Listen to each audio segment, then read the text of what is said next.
Fala pessoal, o Internacional ficou só no empate com o Vasco da Gama e foi dividido em dois momentos o jogo. Os primeiros 30 minutos de pura preguiça do Inter e depois uma recuperação que resultou num gol só. O Inter começou os primeiros 30 minutos em que o Vasco tinha 6 finalizações a 0. O Inter não chegava forte nas divididas, não criava, estava envolvido pela posse de bola do time do Diniz, o Vegete perdendo chances claras, o Ryan conseguindo os espaços que queria pelas pontas, também o David jogando bem, e quando sai o gol do Ryan, já era para estar uns 2 ou 3 para o Vasco da Gama. Depois o Inter acordou para a vida e ainda no primeiro tempo equilibrou o jogo, porque teve duas bolas na trave já no primeiro tempo, teve boa defesa do Léo Jardim, e uma das bolas da trave foi uma falta do Alan Patrick, que foi no capricho na trave.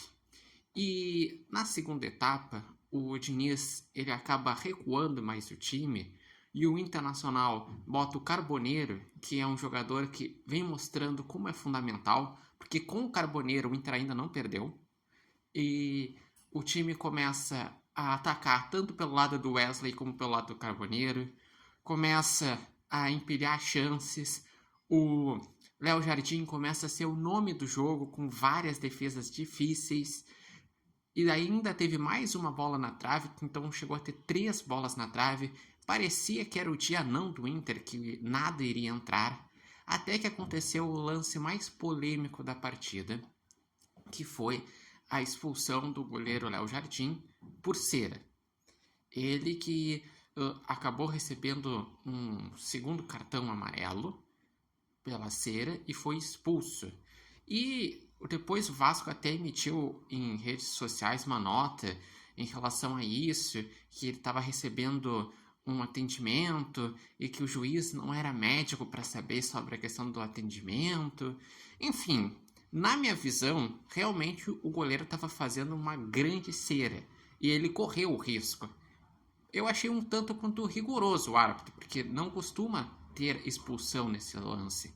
Mas, depois que teve a expulsão, entrou o goleiro Fusato e logo depois o Internacional fez o gol de empate com o Carboneiro. E ainda vou dizer que pelo volume de chances que o Inter teve, era para até ter virado a partida. Não virou por falta de capricho e pela inspiração que estava o Léo Jardim. E, seguinte, o Internacional, nesse recorte de 4 jogos da volta do Brasileirão após a parada do Super Mundial, fez 10 pontos. Conseguiu sair da zona de rebaixamento e ir para 10º lugar. Abrir 6 pontos em relação ao Z4. Então eu vejo como positivo.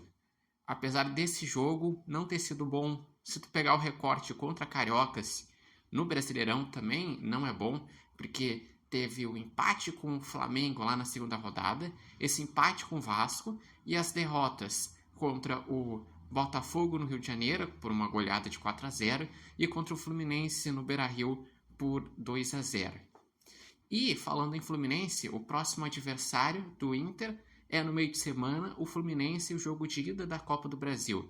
Talvez isso explique o jeito que o Inter entrou nos primeiros 30 minutos, com uma preguiça, porque estava pensando em se poupar, pensando nos jogos das Copas, que o jogo contra o Fluminense, passar na Copa do Brasil, é um dos grandes objetivos do Internacional. E Fluminense, que se a gente pegar um recorte, não vem bem. Os últimos 4 jogos no Brasileirão são 4 derrotas.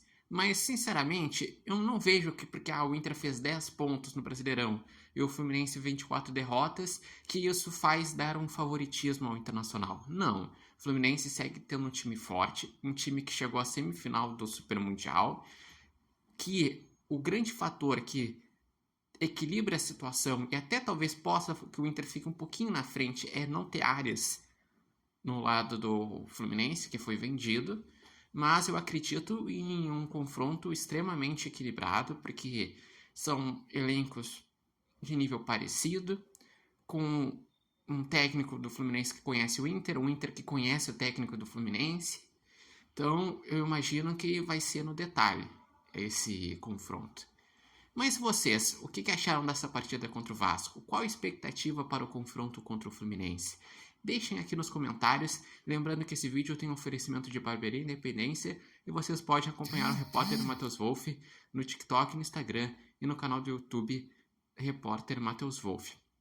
Eu acredito que o Inter fez uma boa pontuação nessa volta da parada do Super Mundial, que deixou a desejar nesse jogo, e vamos ver como que vai sair contra o Fluminense. Porque agora que vem as Copas, a tendência é ter mais dificuldade no Brasileirão.